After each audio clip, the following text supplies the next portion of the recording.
heard of things But about for last animals' night. sake. I haven't heard anything about what we talked about. Oh, okay, we're live, so you'll let me know if that changes. You know, I bet that it's gonna go up. But all right, hi everybody. Hi Julie W. Hi Marianne. Hi Robbity Bob. Marianne, I think Jimmy said you paid like 3 times Four now, times. or maybe 4 times. So I'm gonna go in and check it out tomorrow and just refund you the extra times you paid, okay? Until Robbie Because Bob, I'm sending, one time is good to pay. That's this okay. letter. You only need to pay once. I'm sending her. And this Robbity letter. Bob, you've got your guitar pick coming and in a letter. And now, who? I know who gets the Led Zeppelin car. I don't know. I thought it was Nicole. I don't. Maybe it I is. thought Nicole gets that, and I don't know. You have to go back and watch. I don't know. You should have written it down. I don't know. Okay. Hi, Isabel. You supposed to Hi, write that Margot. stuff down? Yep. Hi, Sean. So yeah, Marianne, I'll go in and refund any extras that you got there. Okay. All right. Oh, hi, Zita. My English teacher in high school. My freshman year, her name was I'm Zita. supposed to come from only on between 6 and 9 a.m. Okay. Pick up the dresser. Wow. Okay. Did you say between 6 and 9?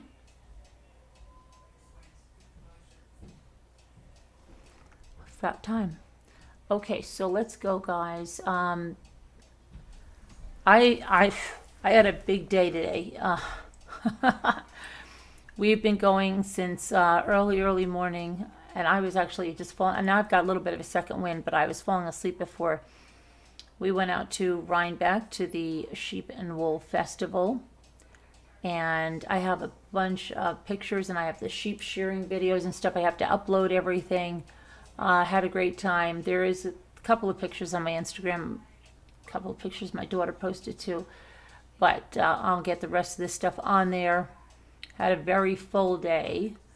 And then we went out to the town of Rhinebeck. And we took the members around there because, unfortunately, listen to this. And this was horrible for the vendors. I felt really bad. When we were in one of the vendors where the food and stuff is, we're trying to get some of these dog treats and stuff that they had. And he said that something, okay, first let me tell you that we have never ever seen it this crowded. It was so crowded. It was crazy how many people were there. But they had another major problem. The Wi-Fi. It wasn't adequate. And the vendors couldn't process the credit cards. So if you wanted to buy something, you needed cash. Some vendors, like, okay, we tried to buy something in the dog snacks. He said no. And he said it's worse because people go live and they're texting and they're taking videos and they're calling people. And there's so many people there that it just like knocked their internet. So when we went to buy we bought this olive oil and this sunflower oil that were just unbelievable. But the guy that was the owner of the place, I said, you're going to be able to take that. And so he had to try like about 10 to 12 minutes just to process my card. And so, yeah, there was no way I could go live. So I did just take a video of the sheep shearing and a lot of pictures, and I'm going to put those in a video. But there was no way I could go live. And then when we got to Rhinebeck, one of the antique stores we were going to go into, we could only window shop from because they closed early, but we went in a few other stores, and that was for members in the Zoom. But then we did another little shop and we recorded that, and that'll be uploaded to members along with all the other members videos I have to get to record. But I have appointments on Monday that I've got to take care of that are very important, and I'm going to try to get that stuff up as soon as I can. But we went and we had a really nice dinner, and then did some, walking around the town, looking at things and showing everybody, the town. And then we drove home. I had to stop at the store, pick up a few things. And then we got home and I crashed a little bit. Just not really, but just laid in my chair and kind of fell asleep a couple of times. And then I said, well, let me come on. I won't stay on late and say hello and tell you about what we did. So we had a really good time. My daughter bought a lot of the yarn that she wanted, the roving she needed. What else did she get? We got the unbelievable balsamic vinegar. And I would tell you, he has a raspberry balsamic vinegar, and never in my life thought this. He put it on a little bit of it happened to be a gluten-free brownie. It was delicious though. It was so chocolatey. He put a little bit of the raspberry balsamic vinegar, and I know on a brownie. It was unbelievable. Unbelievable. And I love balsamic vinegar, and I love it. But then my daughter got this gallon, it's behind me, of sunflower oil right from this farm, right where we live, in the area we live in. And it has flavor like no other sunflower oil you've ever had, because we were just tasting the oil. And then he mixed it with a little bit of the vinegar, and it was the best oil and vinegar dressing we've ever had. So we each bought vinegar, and then she brought a gallon of the oil. And I'm going to fill a mason jar and stuff. We're going to split it. But, okay, anyway.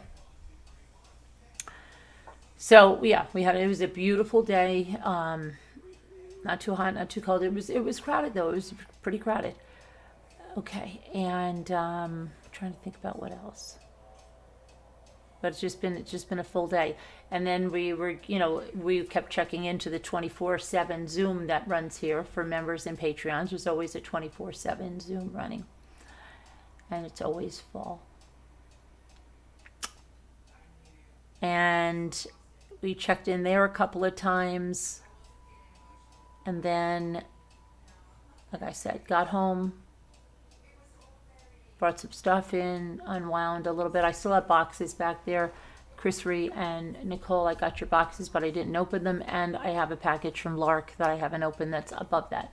So I'm going to do that tomorrow when I'm more awake and I can really appreciate the contents. But thank you.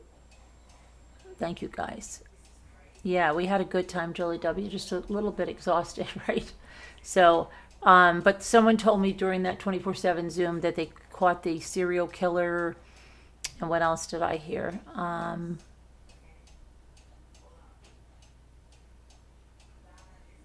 Serial killer, what else?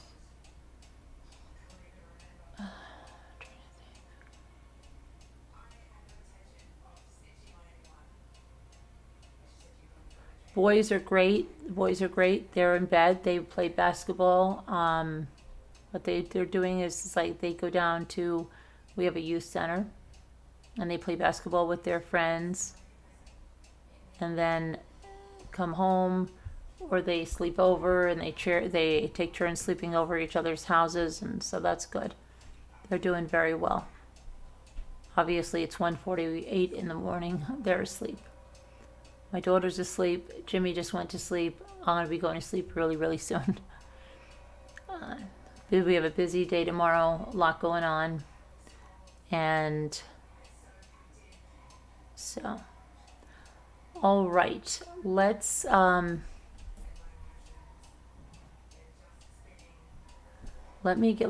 take a look what's going on in the world of true crime. You know what? I'm in the wrong thing. I was in Top Chat, but I was also in Streamlabs and not in where I should be, which is. And I'm going to tell everybody my dentist. That's from last night. I opened my video from last night about my dentist. Serial killer, this one.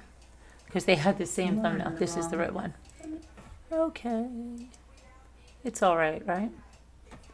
And I believe we'll be having a sale. I with the stupid ambition that I had, thought like, oh, we'll just open up a sale tonight and let.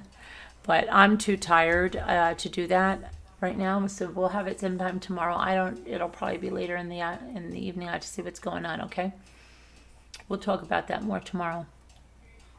All right, let's go over to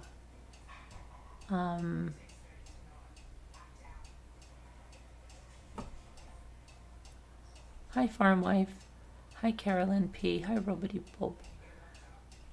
Hi everybody. Okay. Am I in live chat? I am in live chat.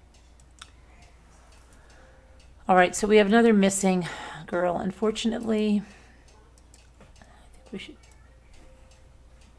get that up there. 15-year-old girl missing in Baton Rouge, Louisiana. Police are asking for help in finding a 15-year-old who was last seen in Baton Rouge on October 10th. Kaylin Gautreaux is described as 5'4", 115 pounds, with blonde hair and green eyes. She was last seen near Alelo Drive on the city's east side. Anyone with information should call 225-389-2000. That's all we have on her right now. So hopefully she's found. She's okay. Prayers for that. Too many missing kids, too many people, missing teens, too many missing people. So in Missouri, there was a brawl in Walmart. Let's see here.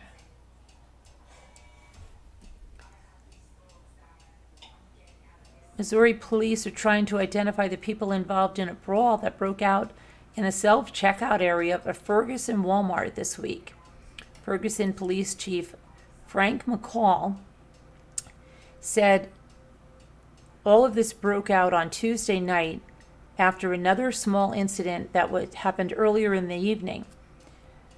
And that earlier incident was handled by staff without even calling police. Apparently, it kicked back up shortly thereafter. The chief said officers arrived at 9 p.m. for the second incident, but it too was already settling down when they got there.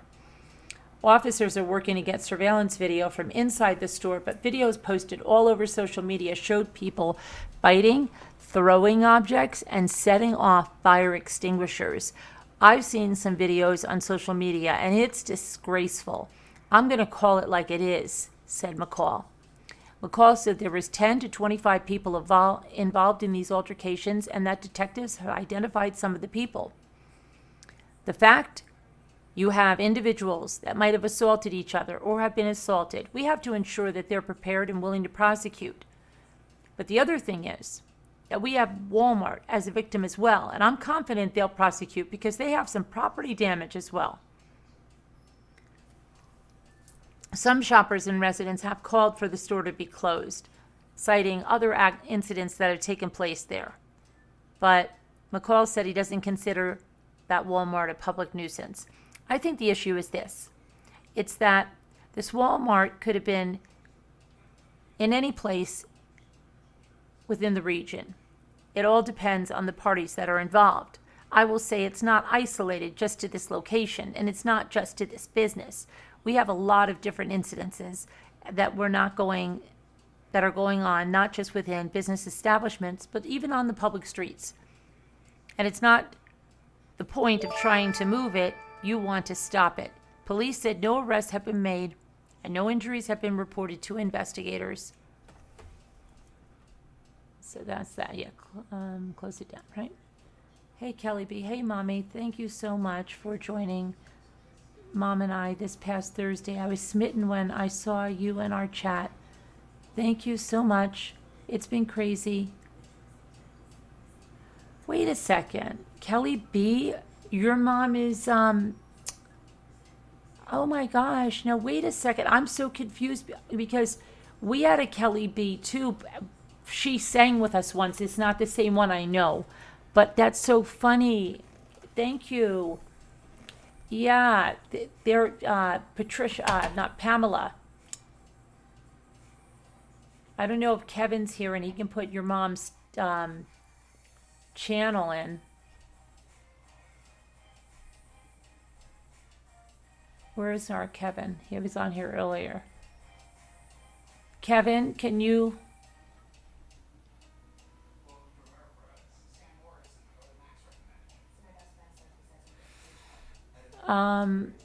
I can put it there. Hang on a minute. Let me get it. Kevin's usually here because Kevin is also subscribed. A lot of people subscribed, and I know a lot of your people subscribe to us, so that's great.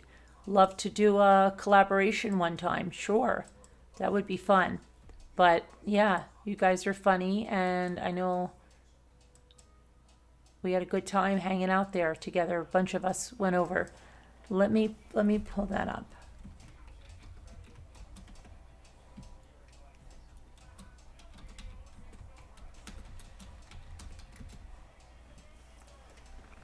Pamela Blanchard. My mind was drawing a blank here. I'll put the link in there. Pam and Kelly, mother and daughter, and then they have different people on, right? Like I said, we'd love to do a collab with you guys. We do vintage sales as well as we do a little bit of everything over here. You probably realize that. Copy link. Okay. All right. Here is the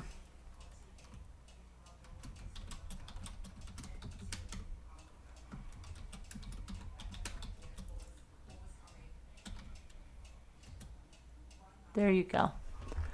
All right. And thank you so much for the super chat. Really appreciate it. Okay. Oh, you're welcome. All right, so let's go back here. Sorry, I'm so tired tonight, Kelly. I'm sorry that I'm not more on the ball with this. Okay, let's see now. So we have the wild brawl. We've done the missing girl. And let's see what we've got. So there's serial killer, possible serial killer arrested in Stockton while out hunting for a new victim. So let's see what we've got. California authorities have arrested a man they believe is linked to 6 murders in Stockton and Oakland, dating back to April 2021. 5 of the victims were shot and killed in Stockton between July 8th and September 22nd. Stockton Police Chief Stanley McFadden said that the suspect is 43-year-old Wesley Brownlee, and he was taken into custody at around 2 a.m. on Saturday. Our surveillance team followed this person while he was driving. We watched his patterns and determined early this morning that he was on a mission to kill. He was out hunting, McFadden said. The chief said Brownlee was wearing dark clothing with a mask around his neck when he was arrested. He was also carrying a firearm. The first fatal shooting took place in Oakland in April of 2021. A month later, a woman was wounded in Stockton. The next 5 shootings took place within a small radius in Stockton. All men, all alone, all late at night or early in the morning. What we seem to have in common is probably complexion. It has been folks that are different races, but they have a similar complexion, McFadden said. The location, the environments have been consistent. It's very dark locations. It's locations where there's not many witnesses around. Police said that the suspect, Brownlee, has a criminal record, but they didn't give any details, and the suspect is expected in court on Tuesday, at which time the district attorney's office will have determined the charges, according to the San Joaquin County District Attorney Tony Verber Salazar. The shooting victims have been identified as, April 2021 is Juan Miguel Vasquez Serrano, 40 years old. July 8th, 2022, Paul Alexander Yaw, who's 35 years old. August 11th, 2022, Salvador William DeBuddy Jr., 43. August 30th, Jonathan Hernandez Rodriguez, 21. September 21st, 2022, Juan Cruz, 52. And September 27th, 2022, Lorenzo Lopez, 54. A 46-year-old black woman is the only known survivor of the series of shootings. She was shot multiple times at about 3:30 a.m. on April 16th, 2020 in Stockton. All right, let's see now.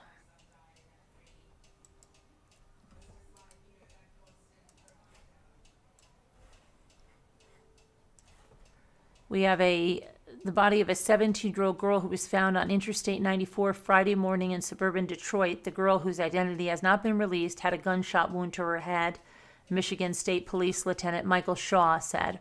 Police responded to the scene was shortly before 8 a.m. on Friday between 8 Mile and 9 Mile in St. Clair Shores, about 13 miles northeast of Detroit. The freeway was closed for several hours while detectives investigated. Investigators say they don't yet know if the girl died on the freeway or if she was brought there after her death.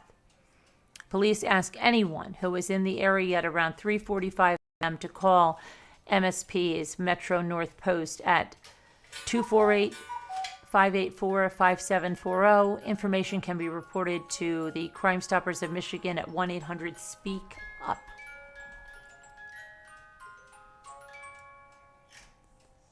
And now we have Cassie Carley. Do you remember Cassie Carley? The Cassie Carley case? Remember, she was doing a custody exchange, right, with the little girl, and you remember this case? We covered it back in the day. She was last seen on March 27th after meeting with Marcus Spanelvo for a custody exchange in Navarre Beach, Florida. And then her body was found a week later in a barn on a property in Springville, Alabama. Remember this? And then it was linked with Spinello, and he was captured that same day in Tennessee, and then he was extradited back to Florida on April 18th.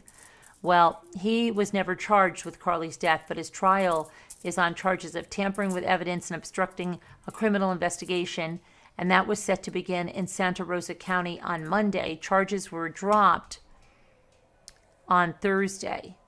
So what's going on here, right? They're dropped now. Florida prosecutors have dropped the charges against the ex-boyfriend of Cassie Carley, who was found dead and buried in a shallow grave in an Alabama barn earlier this year. And the prosecutors say, in an effort to prosecute the strongest case, and after communicating with law enforcement agencies in both states, the Office of the State Attorney believes that in the interest of justice, the actions of Marcus Spanelvo are most appropriately prosecuted in Alabama, said Florida Assistant State Attorney Mark Alderman in the court filing. Spanelvo will be transported by law enforcement to Alabama. The Alabama Department of Forensic Sciences was unable to determine Carley's cause and manner of death, marking both as undetermined in its final autopsy results that were released earlier this week. The Alabama Law Enforcement Agency previously said that it would turn over the final results to the St. Clair District Attorney. It's not clear what charges Spanelvo faces in Alabama. Multiple media outlets unsuccessfully attempted to reach the sheriff's office and the district attorney's office before the weekend. So, wow, what the heck is going on there, right?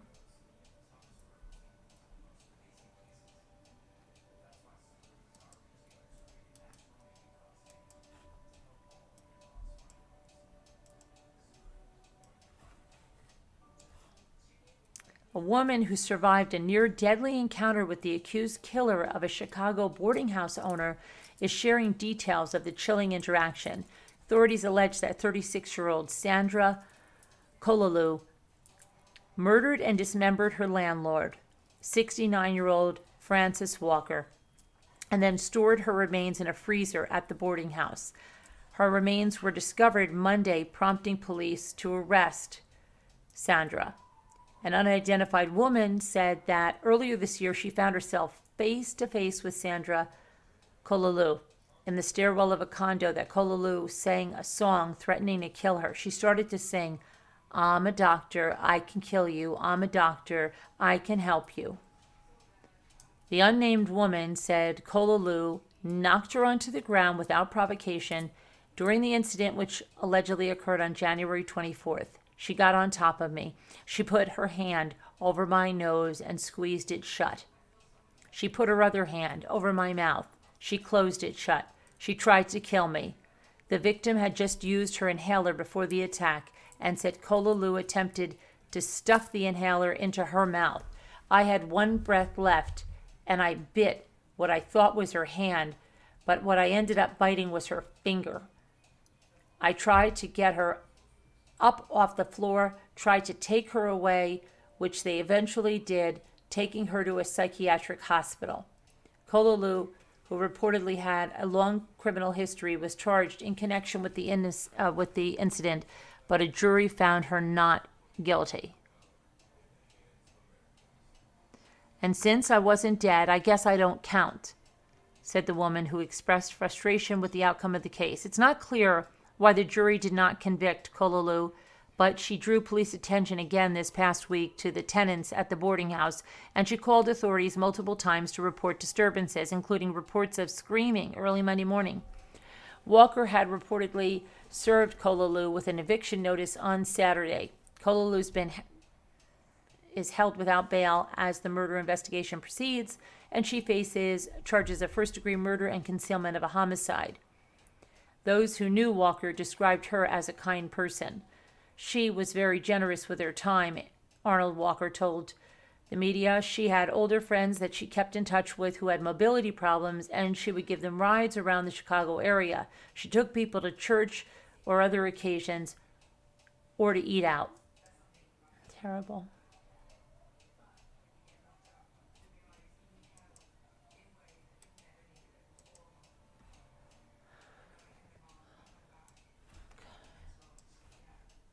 Now we have the daughter of a serial killer is going viral on TikTok for posting videos about the trauma that her father inflicted on her life.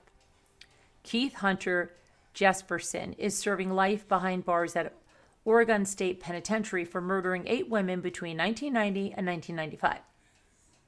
Jesperson, who is known as the Happy Face Killer for drawing smiley faces on notes to police and news outlets, claims he killed 185 people, although authorities have not verified that claim. You know, a lot of people have asked me, I don't know whether the smiley face killers is something different than the happy face killer.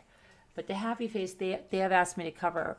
And we will look into this since it's coming up again. And we'll look into this case. Maybe we'll do it tomorrow night.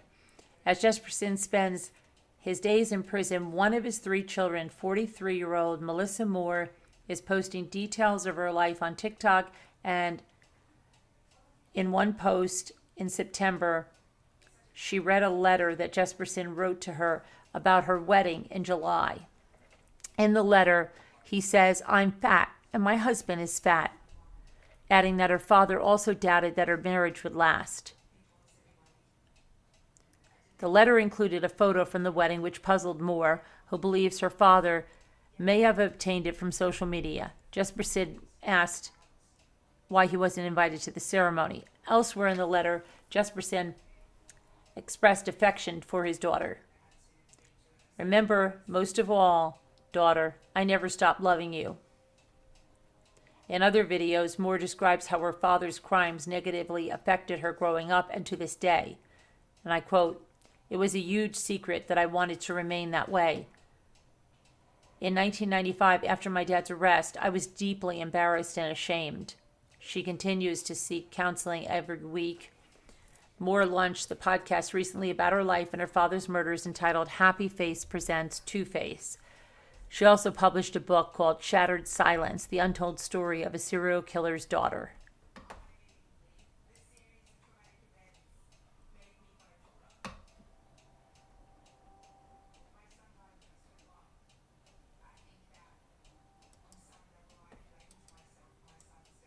Okay, let's put this here. Come on, get there. A Louisiana mother is dead after being shot multiple times by a teenager who was paid to carry out the hit by the woman's own daughter. Around 11 p.m. on Wednesday, 33-year-old Markeisha Stone was shot repeatedly at the Highland Club apartment complex along Jefferson Highway in Baton Rouge while other children were in the residence. Medics rushed Markeisha Stone to the hospital, but she died from her injuries. Investigators believe Stone's teenage daughter hired another teen to shoot her following an argument.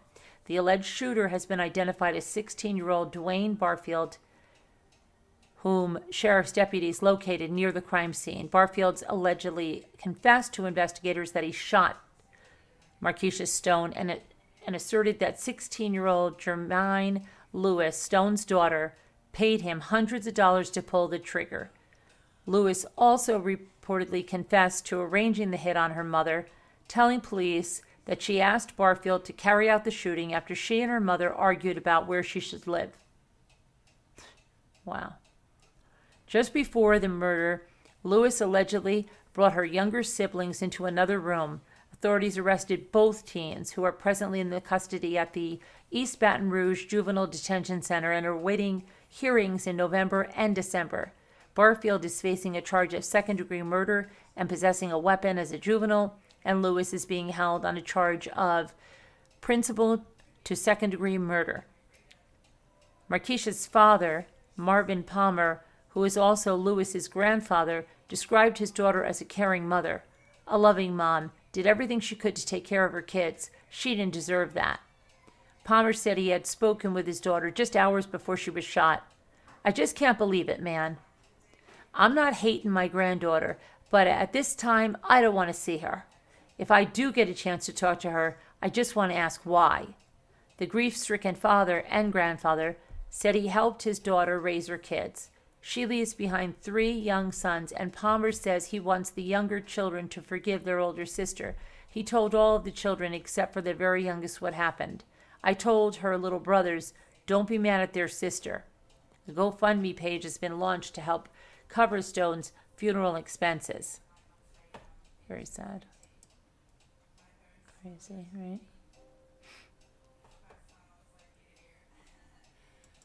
All right, let's go back here now. Back to where we were.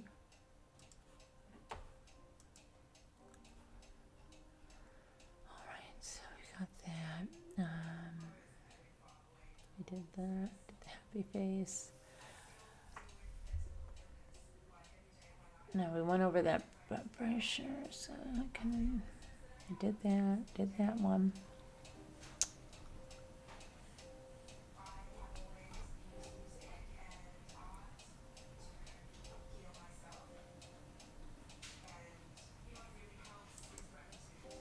Okay, we have this now. Again, I think this is the 3rd one in Louisiana.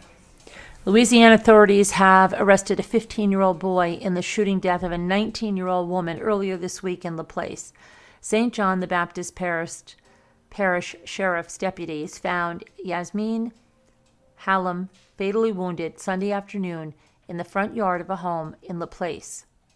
She had been shot in the torso and she was rushed to the hospital, but she died from her injuries. Crime Stoppers of Greater New Orleans had scheduled a news conference on Friday after Hallam's funeral in Metairie. They planned to ask for the public's help in solving the murder. The news conference was canceled, however, and police announced the arrest about 90 minutes later. We received many tips from the youth in the community, and they helped our detectives with this case, Sheriff Mark Trigger said in a statement released on Friday. We deeply appreciate their cooperation. The teen who has not been publicly identified was booked into the Sherman Walker Correctional Center in LaPlace on a charge of second-degree murder. She was a graduate of 2021 of East St. John High School, where she had launched her own clothing business called OTR, for Only the Real. Wow, another vibrant and productive life cut short by senseless violence, right? Too much of it, way too much of it. Prayers for her family and for her. Wow, so sad. Okay. So we went to that.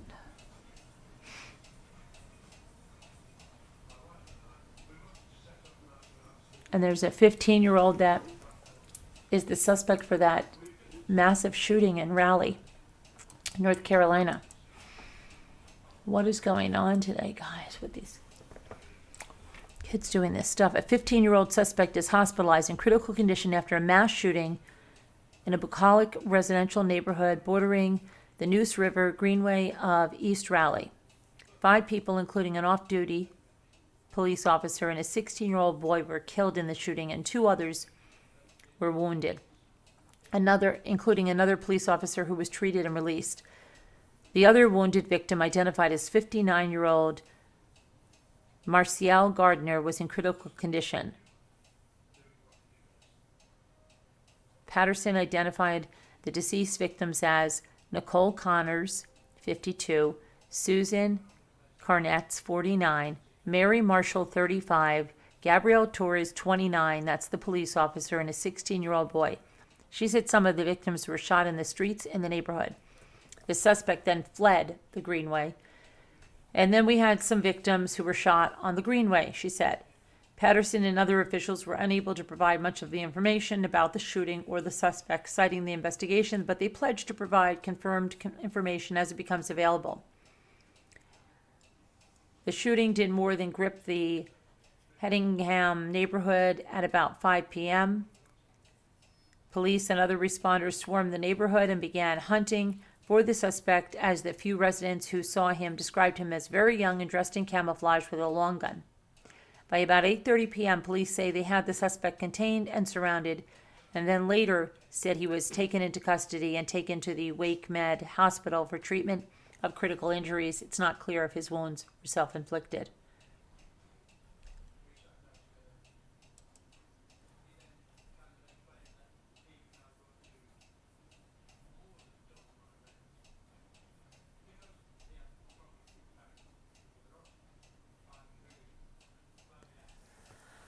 Oh, let's see. And it says,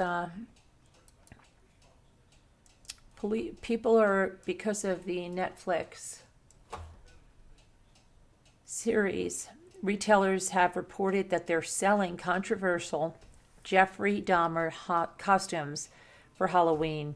Interest in the prolific serial killer and cannibal has peaked in light of Netflix's series depicting his crimes. And replicas of his glasses are available for sale on eBay.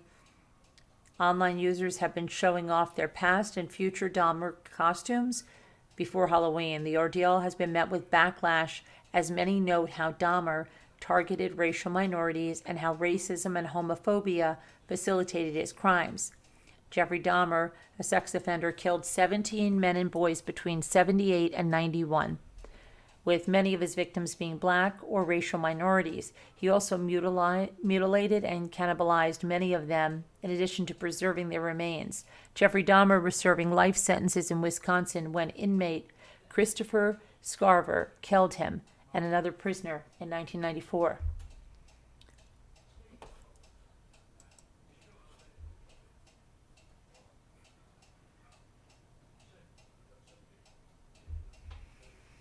So I think that's, we don't, of course, it's Saturday, so there's no trials to update. Let me go over here for a minute.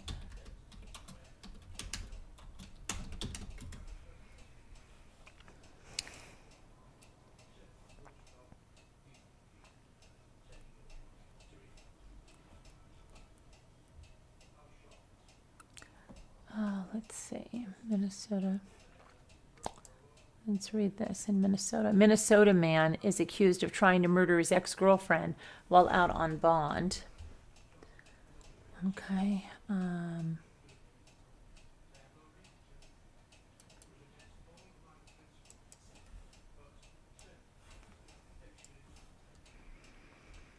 So we have a Minnesota convicted felon is accused of trying to murder his ex-girlfriend while he was out on bond. Tylynn LaShawn Wilson, 40 years old, allegedly broke into the home of his ex-girlfriend in Minneapolis and fired 12 shots at her on Monday in the presence of their son. Minneapolis police officers responded to the incident and found the child next to her mother on the bathroom floor, where she was injured with several gunshot wounds.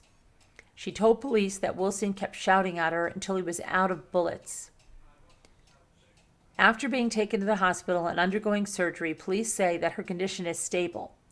At the time of the incident, Wilson was out of jail on bond after being charged with 2 counts of domestic assault, 1 count of disorderly conduct, and 1 count of damage to property, which relate to a late August incident. He posted a $15,000 bond and was released on September 3rd. just under a month before allegedly trying to kill his ex-girlfriend. The woman also told police that she was arguing with Wilson earlier in the day, stating that he was mad about a previous incident on October 3rd when he was arguing with the woman's current boyfriend. On October 3rd, Wilson allegedly shot the woman's boyfriend multiple times in the leg. The man received non-life-threatening injuries. Wilson drove to the woman's house in Minneapolis on Monday after his ex-girlfriend hung up on him during a phone call they were on, and allegedly he broke in. The woman took her 1-year-old child into a bedroom where Wilson allegedly entered and began shooting the woman. Court documents also say that Wilson has previously been convicted of a number of crimes, including second-degree assault with a dangerous weapon in 2003, as well as first-degree aggravated robbery in 2011. State prosecutors are asking that the judge hands down a bail of $2 million for Wilson.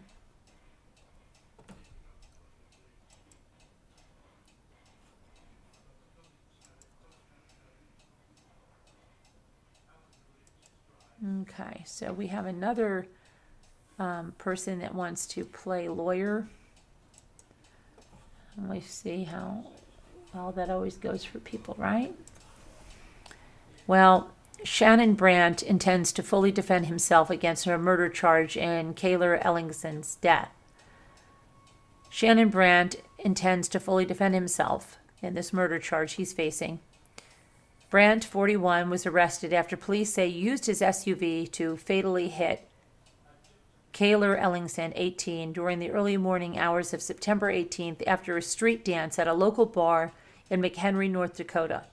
Brandt made his initial court appearance on Thursday, and after appearing in court, Mark Freese, Brandt's attorney, told the media Brandt is intending to fully defend himself from the allegations.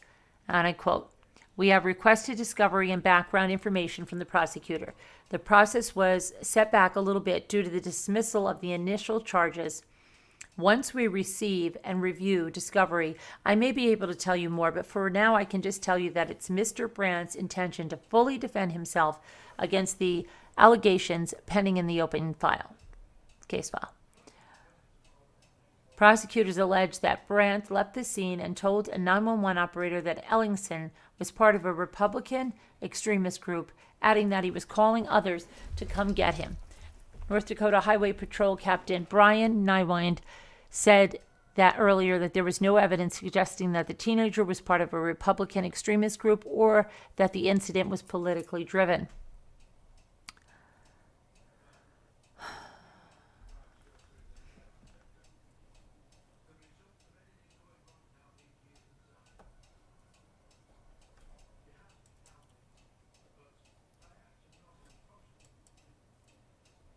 Okay.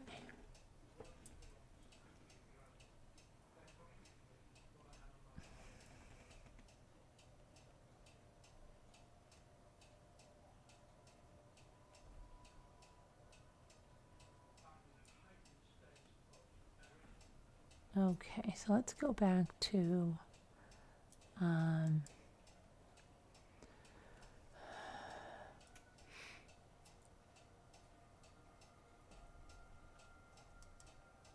okay, so here we have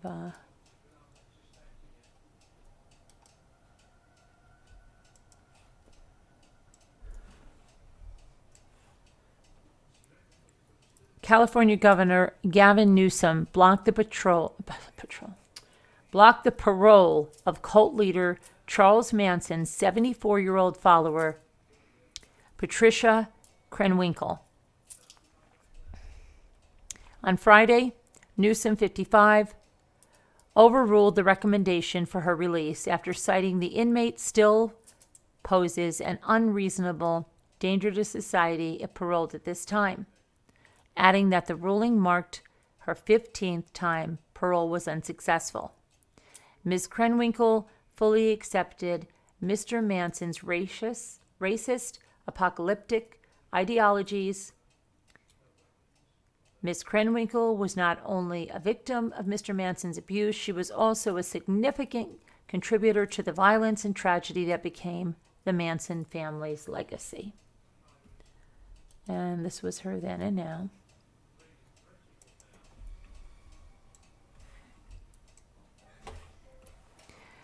In his decision, which came months after the State Board of Parole hearings recommended Krenwinkel's release, in May, Newsom acknowledged that Krenwinkel's completion of rehabilitation and education programs during her time behind bars, noting that she has demonstrated effusive remorse. However, Newsom believed her efforts have not sufficiently reduced her risk for future dangerousness, nor did she have sufficient insight into what prompted her to take part in the murders. Beyond the brutal murders she committed, she played a leadership role in the cult and an enforcer of Mr. Manson's tyranny. She forced the other women in the cult to obey Mr. Manson and prevented them from escaping when they tried to leave. For 2 nights in August of 1969 in Los Angeles, Charles Manson instructed a handful of his followers, including Krenwinkel, Tex Watson, Susan Atkins, and Leslie Van Houten, to kill 9 people. Linda Casbian, another Manson follower, became the state's key witness and was granted immunity in exchange for her testimony. In 1971, Krenwinkel was convicted of 7 counts of first-degree murder and received a death sentence. A jury found her guilty of killing actress Sharon Tate Polanski, Abigail Ann Folger, Wojciech Frykowski, Stephen Earl Parent, Jay Sebring, Leno, and Rosemary LaBianca. Her sentence was later reduced to life in prison without the possibility of parole after the California Supreme Court decided that the death penalty was unconstitutional in 1972. After fellow Manson follower and convicted murderer Atkins died in prison in 2009, Krenwinkel became the longest-serving female inmate in California. Representatives for Newsom's office and Krenwinkel's lawyer, Keith Watley, did not immediately return any calls for comments.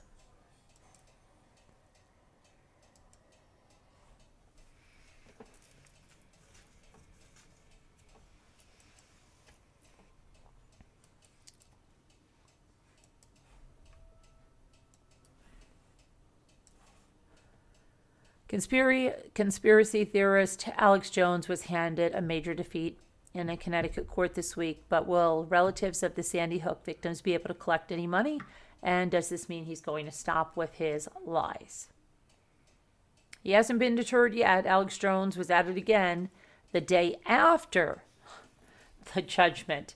Okay, it was handed down a $965 million judgment in court, and he was completely against what he calls globalist New World Order, forcing attempts to muzzle him. Their mission is to shut me up and take me off the air, and they say I'm the lead elephant, is what he told his InfoWars audience. He said, they take me out, they think they're going to take you out. Far from shutting up, Jones has continued his broadsides against the legal system and what he calls the evil forces that oppose him. But experts say Jones is now in deep trouble. The latest verdict comes after a similar award in Texas, totaling nearly $50 million. And further action is yet to come because there's another defamation case later this year and a possible investigation into Alex Jones's role and other InfoWars employees, what it played into the January 6th attack on the U.S. Capitol. The lawyer for the Sandy Hook families, Chris Matty, said the Connecticut decision and verdict against Alex Jones, lies, and their poisonous spread is a verdict for truth and common humanity. But anyone hoping that the court judgments would defer Alex Jones and InfoWars from spreading paranoia and conspiracy theories will be sorely disappointed.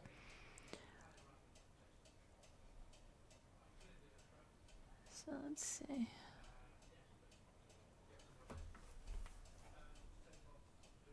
See what happens, right? He's going to be fighting it. He's asking for donations. He's telling people we can keep them tied up in court. I just need your donations. Please donate. Please donate. Please donate.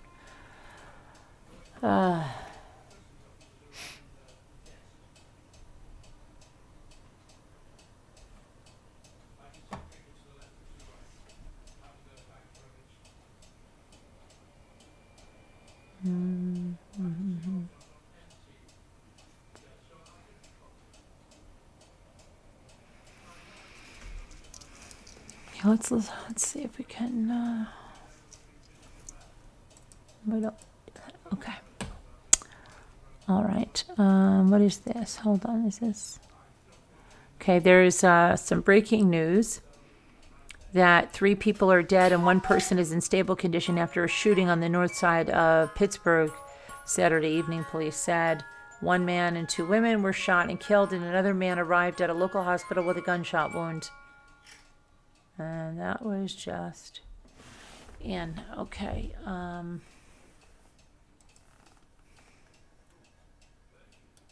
this is pretty horrible. A jealous friend destroyed a woman's face with acid.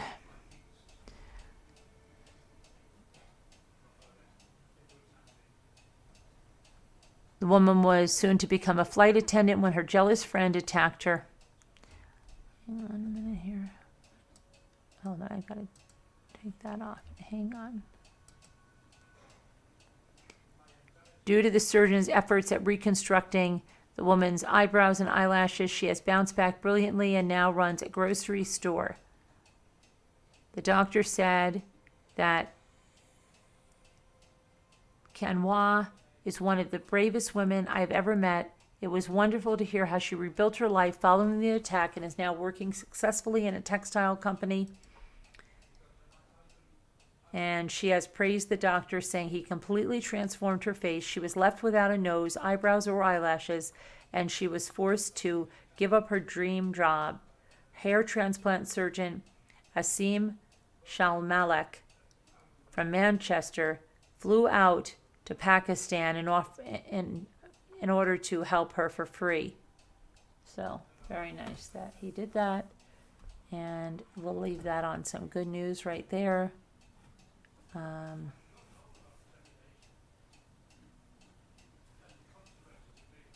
we'll see if there's any of our friends here. Some of our friends were in that other channel with us.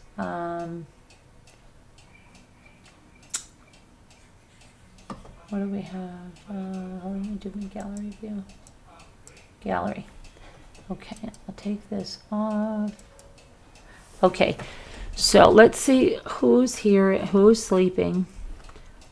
We'll take attendance. Sharon, are you here or sleeping? Sharon, are you here or sleeping? Let me see if I have the channel. Okay, this is Pamela Blanchard's channel, and that was her daughter Kelly that came in.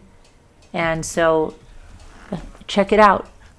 We had some fun there on, when was that? The other night. They are funny. Hi, Carolyn. Hi, Chat. Hi, Okay, panel. so we had no. I'm here. You're here.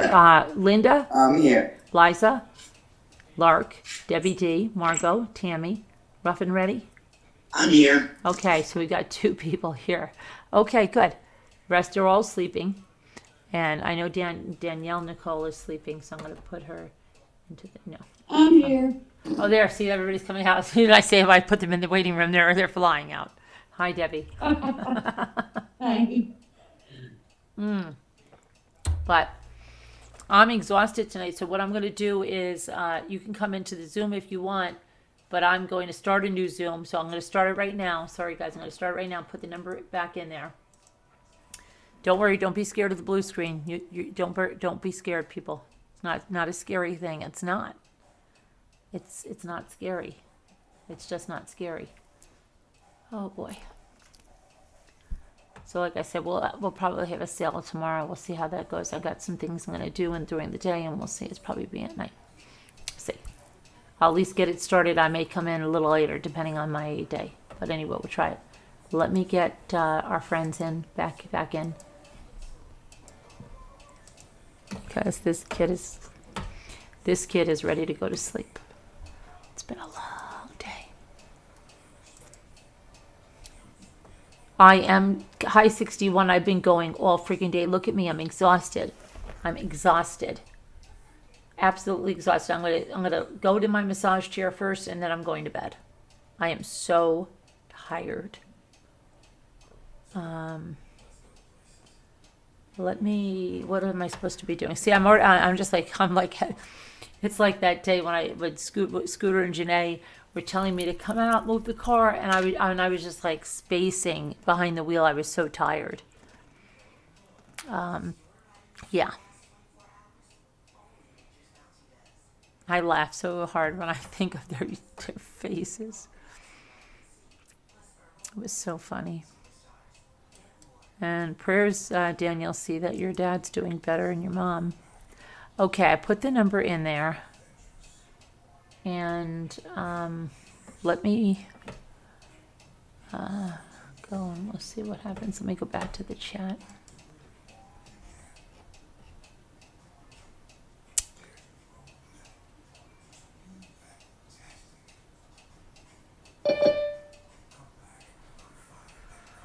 Oh, let's see. Margot.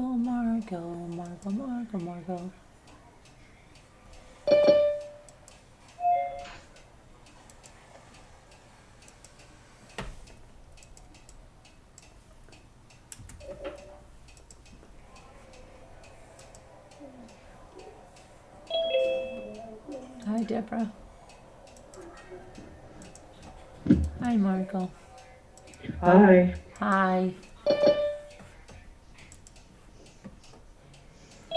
Hi, Debbie D.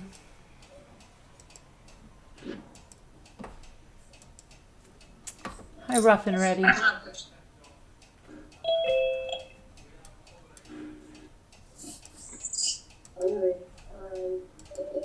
Hi, everybody. Hi, Larky. Hi. Okay. All right.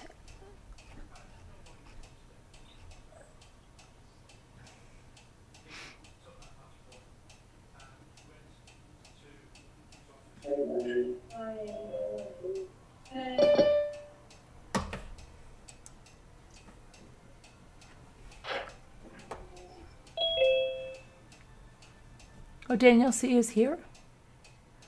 Oh, no, if she is here?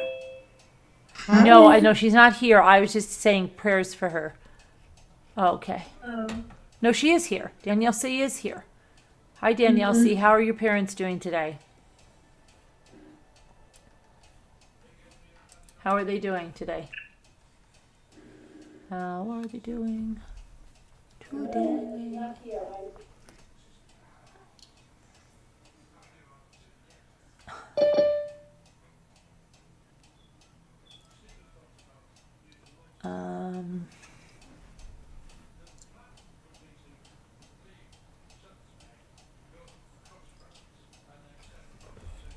Hi, Sassy Dorsey.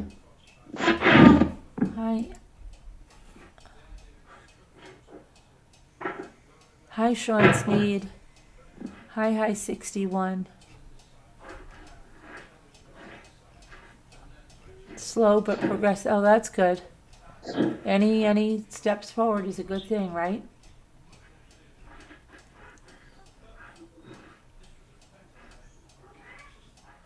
Yeah, you should come in the Zoom for a few minutes and talk to us, because I'm going to sit back in the massage chair and just close my eyes and just listen. I am exhausted. It was a fun day, but we did a lot, and it's been up for a lot of hours, and I have to get up early again tomorrow. We've got something going on, and then I want to just chill out for a little bit in the massage chair and go to bed. So come on in for a few minutes if you want. Members, Patreons, come on in. All right, guys. Love you guys. God bless. Prayers for all that need them, and we'll see you tomorrow.